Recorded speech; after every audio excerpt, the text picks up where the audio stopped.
CISA certification that talks about compensating controls, and you'll learn all the different ways for compensating. So one example, like we could say, let's put in an access control list for a firewall, all right? But there's still the likelihood that bad stuff can go through the firewall. So, hey, what compensating control could you put in place? Well, since we already put a technical one in place, let's put an administrative control of training, awareness, and education in place. And that compensates for any, hopefully it would compensate for any inefficiency in the firewall control. Right. So there's several different types of compensating controls that are available in the ISACA certification. If you go through that certification, you'll understand a lot about compensating controls. And the CISA is a great complement to this certification because it's audited. And basically that's what we are as accreditors. We're auditors. We got to evaluate things, make recommendations, and follow up. It's exactly what an auditor does. Tailoring decisions for all effective security controls in the baseline, including specific rationales for the decisions, that they are documented in the security plan for the information system, and of course approved by the officials as set for the security plan approval process.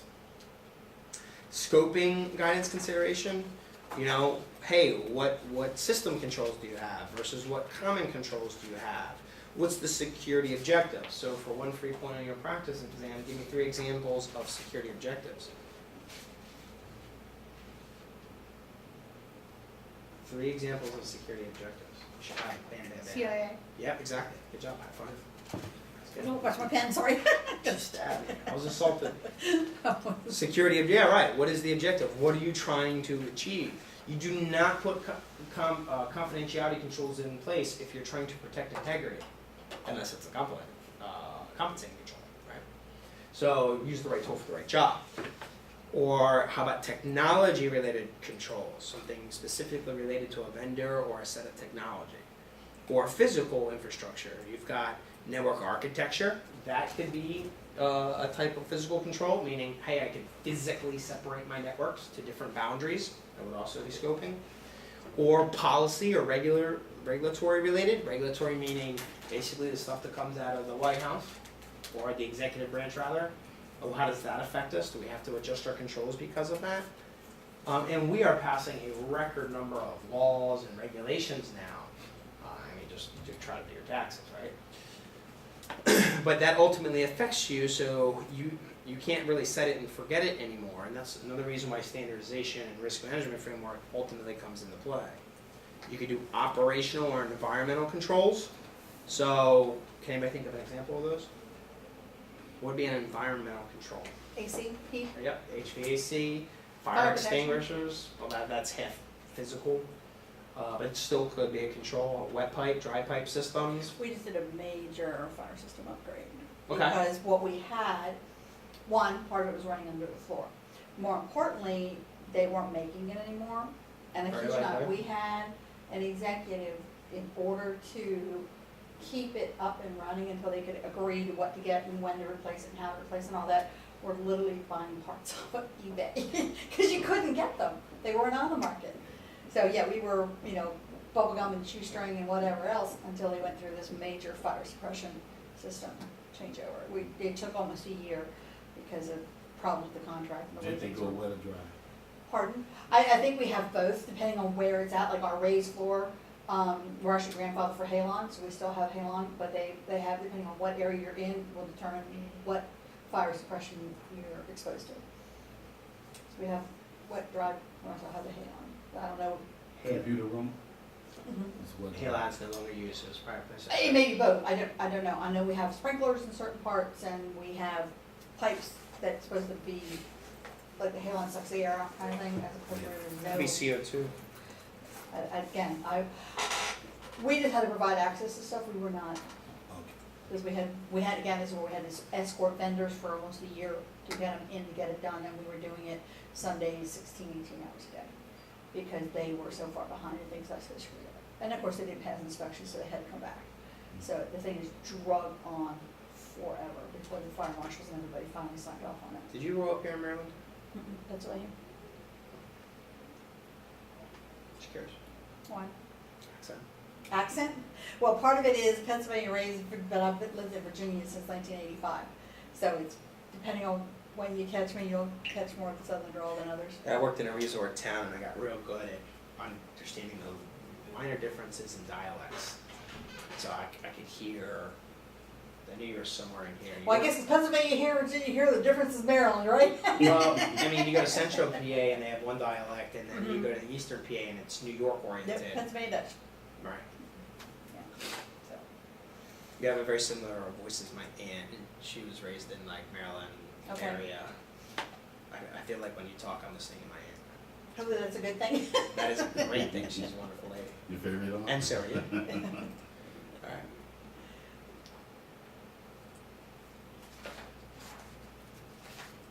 Technology considerations, and then we go over each of these. So there's only one that the scalability related. So you got to make sure that security controls are scalable with regard to the extent and the rigorousness of the implementation.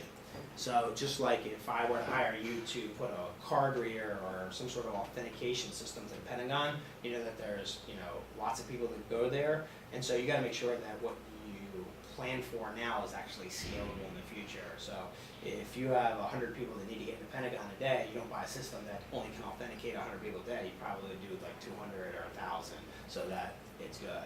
Because you remember, think about our acquisition process. You can't exactly turn around and go, whoops. That could be 2 years later.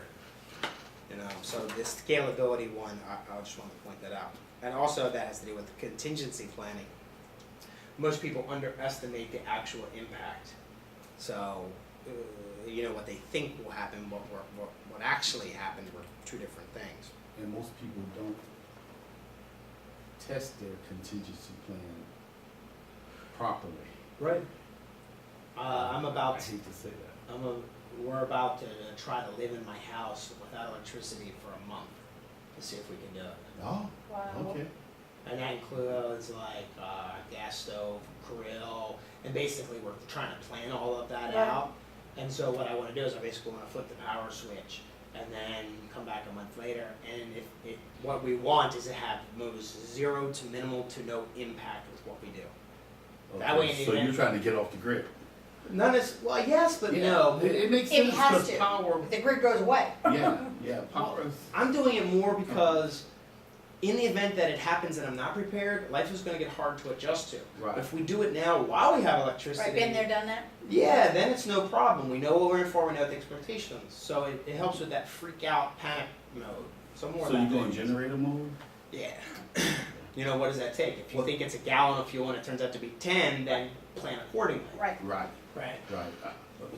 Yeah. I won't More of start that. my anything 50 else. million questions again. No, it's good. I mean, that's why you're here is to ask questions. And I'm So only you're going gas, not you're going liquid gas, not Propane. propane or anything. Well, I want to do it with propane because I use propane for the grill and it would just be easier to have 4 or One 5 fuel, of those. right. And At least start there, right? I think the generators run longer and cleaner, don't they? Probably. I'm just saying, and less noise. I mean, yeah, they have silent generators now. There's also solar power. There's water filtration systems for the drainage on your roof that goes into a barrel. And Are you there's doing that any distilling. solar? What is it? Are you doing any solar? No, not yet. But I've gone down that path a couple times. I just yet to jump off that bridge. I'd like to. There's a company in Maryland. I think I said it earlier. To spray on solar stuff. Yeah. You have to be careful because in Virginia, New Energies Technologies. I think. one of the things that they're starting to talk about doing in Virginia, which is got people that went solar up in arms, is the people that went solar a lot of times are giving it back to the grid. Mm-hmm. So because they're but they're not using, they're selling back and whatever. So it's been financially profitable for them. Now they're talking about taxing them. Well, why the hell should I? So it's got this. Everybody's kind of putting on the brakes, going, well, wait a minute. If it's not going to be to my benefit, why should I? So. My only deal about it is the batteries. I mean, Yeah. how long and how much expensive batteries? Let me come Well, back to that okay. for the sake of I'll give you a story Okay. about my neighbor. She does pretty well with it though, just for reference. All right, so compensating security controls, these are used when you cannot get a recommended control. So if you have a facility and you're supposed to have a hot site, but you don't have the funding for that, well, that control's not available in the contingency plan, so what could you put in place? Maybe you can, do a reciprocal agreement with some other agency to say, you know what, well, you have a hot site, we're geographically disassociated, but your secondary office is here, can I use that as a backup, or do you have storage? So, and of course you can provide the supporting rationale for that, you can do risk calculations, you can even budget that stuff out. Or what's the risk with the actual compensating control in itself? You say, great, we'll go reciprocal agreements, but that's a whole new set of risks even in the solution that you're proposing. So does that make sense, Alright, so responding to an audit process failure, you can have, like, for example, the control would be if an alert is designed, organizational officials in the alert designated organizational officials in the event of an audit process failure and takes the following additional actions.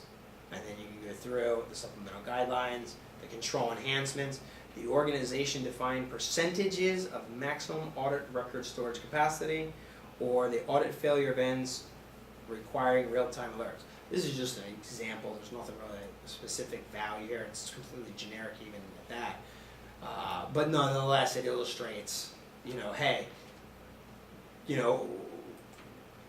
what is the response? What is the control in place? What is the response going to be? What if that doesn't happen? Is there an additional? And you can start, documenting that, as necessary. And of course, you could go through it for as many controls as you have and document that stuff out. And it is time consuming because to get, approval for control enhancements in that capacity, you could have to have funding for that, which means now you got to go to the financial people and then beg for money, etc., etc. Alright, so supplementing security controls, there's gap analysis, and watch for the aggressive use of IT. And I'm experiencing this more and more and more. I just went to the Chief Information Security Officer concept, and we started talking about controls that were put in place. And everybody wanted to talk about people, processes, and technology, but all of the recommendations people were making were all technology oriented. And I was like, no, you gotta stop that stuff. You really gotta stop trying to get IT to solve every problem. Because the minute the power grid goes down, you're useless. Okay, yeah, we got backup generators and all that stuff, but why not train the people? The people are your best asset because they're the ones closest to the data. I'd rather see training in people and the investment in the individual. That's why we have firefighters. We have invested in them because the fire alarms don't always work. But it's the people that come in with the capes on and save the day. So invest in people, not just technology. Sometimes it's just a matter of adjusting a process. Like, for example, the whole reason why you're here is because the process in which we use to certify and accredit systems is changing. We're standardizing. Very important stuff. So watch for the additional use of technology. With documentation, I'll just leave it as you guys know you need to document stuff. And in the monitoring or updating control section, this is your rinse and repeat.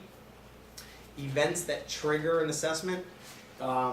Yesterday we had a practice test question where we looked at the trigger, and the trigger caused an alarm to go off. Who was it? The event trigger? The heat, the risk trigger. The event trigger, the event alarm, the event something and something else. So basically that's where we are in the material to reference that back to test questions.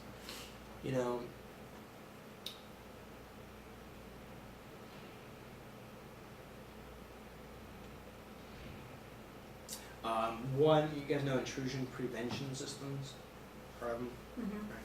So, from a technical point of view, let's say you got a bunch of traffic going through a network, and the intrusion prevention system inspects the traffic. Well, if it finds malicious traffic, it can make a decision, which is basically a trigger and also modification of a security control. The firewall's not working, so the intrusion prevention system says, hey, let's send this quarantine the source address, let's send it to its own virtual VLAN, then let's have antivirus scan it, make sure it's got its patches updated, EIEIO, and then if it meets all of that and is approved, then we'll allow it to return back to the corporate network.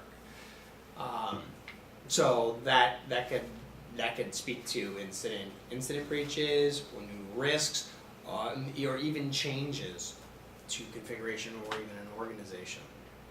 And then diligent response really speaks to incident response or incident management, which is, hey, something didn't work the way it was supposed to, or let's review that it did, and let's take some sort of corrective actions, also called lessons learned. And so you should reactively evaluate what you're doing and recommend a corrective action that should preventively prevent it from happening again. If you don't recommend the preventative control, then you're stuck reacting. Now, and from a security point of view, there's two types of security guys. Guys that basically hang out and cool as a cucumber, it seem like they don't do anything, and then and then guys that run around like a chicken with their head cut off, and they're always busy and don't have time for anybody. Which one's better? First. Yeah, because they proactively set everything up so that things don't happen, as opposed to the reactive person now has got to chase chickens, right? So not They're to potentially say going to keep their head if something does go wrong. exactly. One of the reasons I liked incident response because it was literally like working, in an emergency room at a hospital. I was able to stay calm and collected where everybody else was freaking out. And, we would do like data center outages, and we'd be bringing back up the network, and people's services wouldn't come up. They're like, we need to call the information and business owners, and I'm like, it's 2 in the morning. And they're like, no, well, we got to call them. We have a problem. I'm like, you touch that phone, I'll break your fingers. You don't go call people in the middle of the morning until the network's back up and running. Well, it's not up and running. We got problems. We got to inform the No. Sit down, right? You gotta tell them, keep cool, sit down. Let's get everything come back up. It's not a problem yet until the rest of this stuff's back up. And sure enough, the firewalls come up, and then the traffic can go through, and then the service comes back up. And it's 4 o'clock in the morning at this point, and you're going, now you wish you would have called that person and woke them up at 2 o'clock in the morning because you didn't know what you were doing. Right? I mean, I not exactly said like that, but pretty much that's a result of it. People freak out. They're not used to that pressure and stress, and they want to go take all of these actions because what they're doing is not working, and they're not patient enough to go, let's think this through. So that all gets tied into diligent response. And that pretty much brings us to the end. This is a lot about, the minimum requirements, the minimum stuff that we do, and learning how to compensate in case we need something more than the minimum, and understanding what security controls are there, baselines, and that's pretty much it. And the questions are going to be in the same format. You should be able to literally flip through the pages and be able to get the exact verbiage, fill this in, and fill this in. So these questions that I have in the back of the chapter, they're literally verbatim from different, I copied and pasted them from different sections of the book. So these aren't questions that we necessarily have to do now, and we really should have covered them. It's just a matter of flipping the pages and finding the reference. It's not like you need to come up with the answer on your own.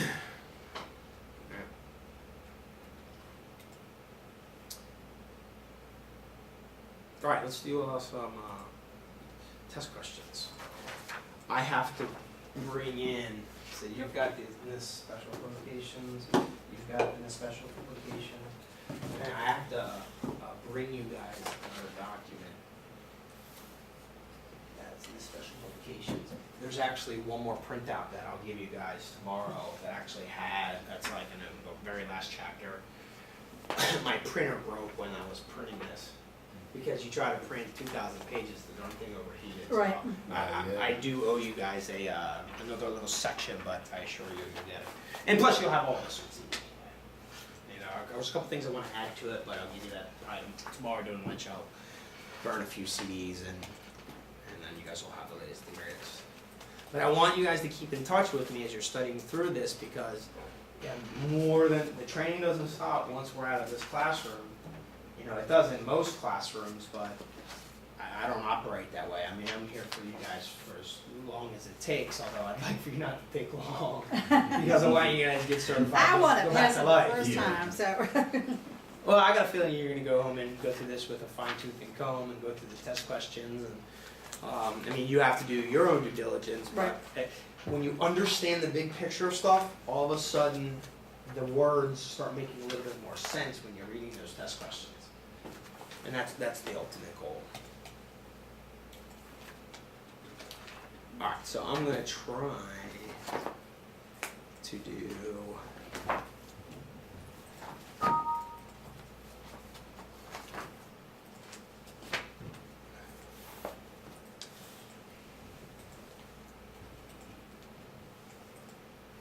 try it this way. By the way, we did get an 80% yesterday with the first 20 that we did. Cool. Okay. Yeah.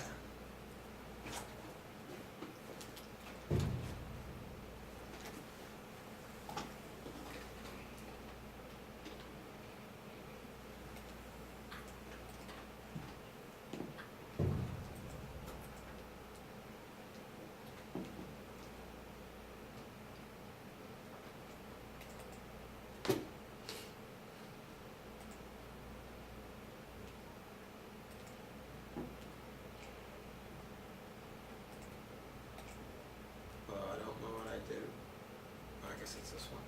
Oh, there it is. So let's do Bravo. Uh-oh.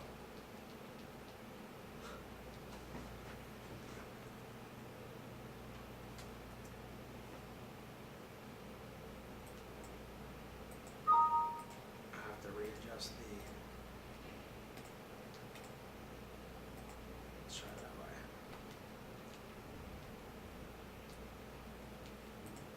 There we go.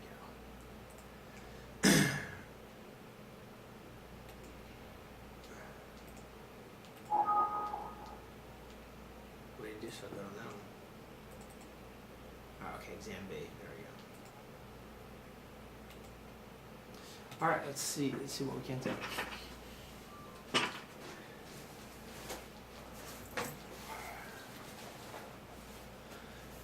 I'm gonna need the keywords. I see if you can't find the grouping pattern.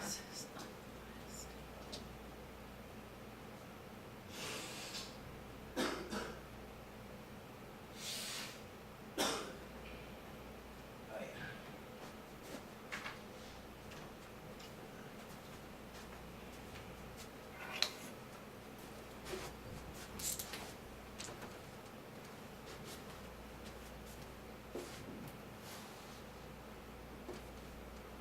Probability and impact matrix.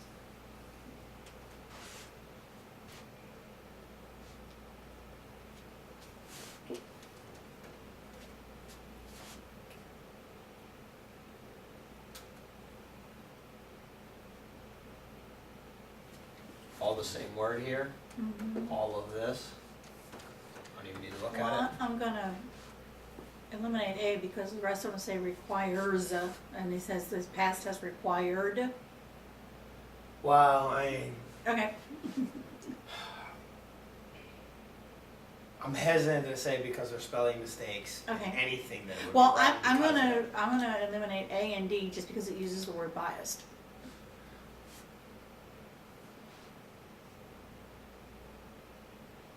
Okay. A. So you don't like that. Throw that one out. And D as well because it also uses biased. Right. Okay. So in that case, you're grouping A and D together. You throw that whole group out. Right. That's there. And I'm gonna go with C because I like accurate and unbiased. Well, it's qualitative. How much accuracy can you get with qualitative versus, remember yesterday, fast and simple? But if it ain't accurate, it don't matter. No, qualitative you can. Oh, okay. Who thinks the server is going to go down? Raise your hand. 2 out of 10. What do you think the impact would be? Medium. The 2 people say medium. That is fast, simple, and relatively accurate. Try Bravo. Okay. I was thinking maybe E. Oh, let's see where Leo goofed up. So she's not a valid statement, but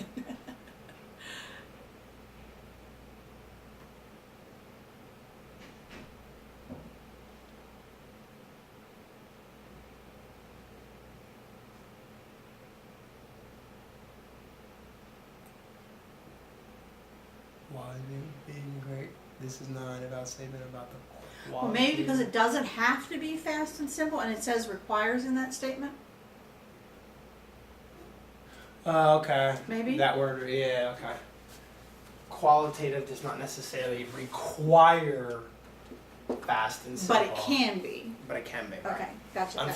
I hate stuff like that because it's like when you would like it to be fast and simple, it's not required to be. Like, give me a break. But yeah, I mean, accuracy certainly is important. Unbiased, that definitely is important.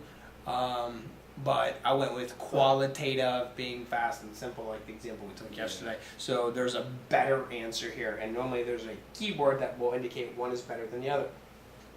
All right, so Leo just drove you right into a ditch on that one. I disagree with you.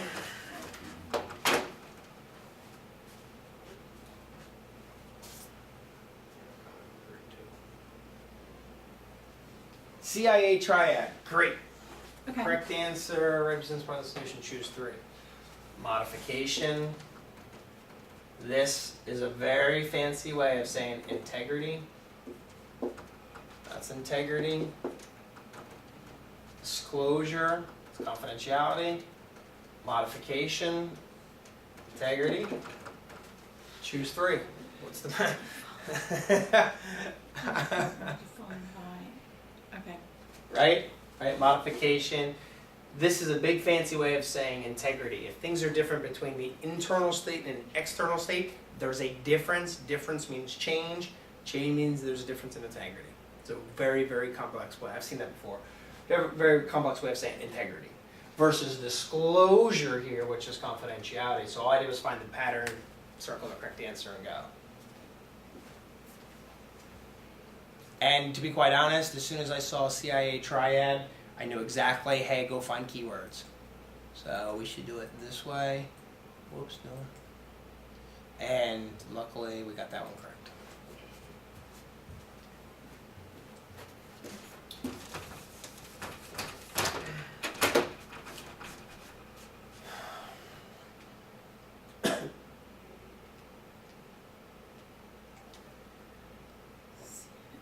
Okay, it's just asking you to turn each answer into a true. Which of the following statements is true? That means, please turn me into a true or false, which means stop right there, go read your answers, and evaluate each answer in true or false. So, accreditation is the official management decision given by a senior official to authorize the operation of an information system. True or false? Okay, so I don't know, right? 2, false, question mark. Let's just move on and see what the pattern is, and then I'll show you a strategy here. You don't have to know every single one right away. Certification is a comprehensive assessment of management, operational, and technical. That's your 3 classes. Of technical security controls in an information system. True or false?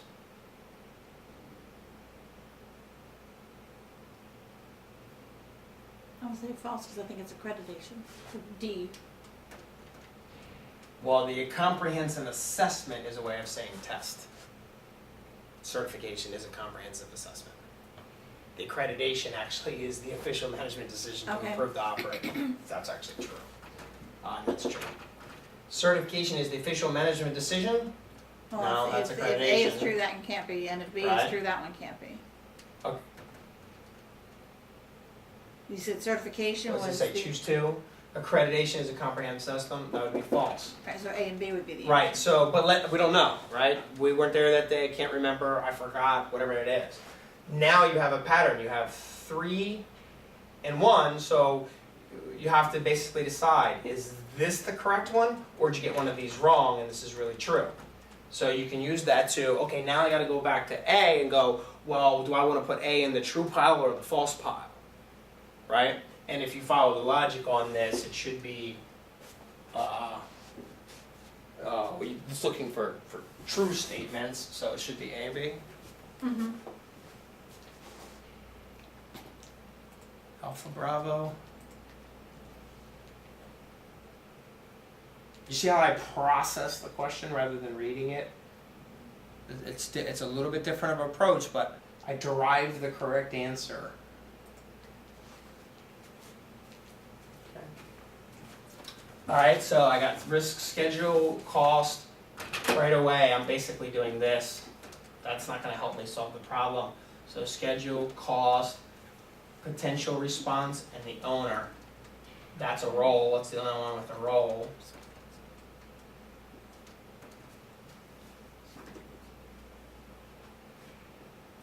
It's the first process.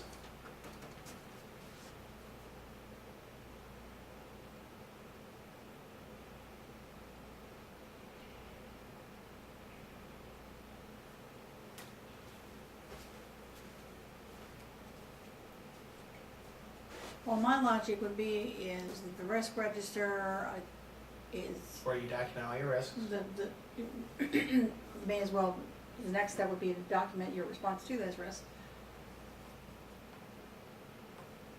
Okay, so Charlie, the potential response? Yeah.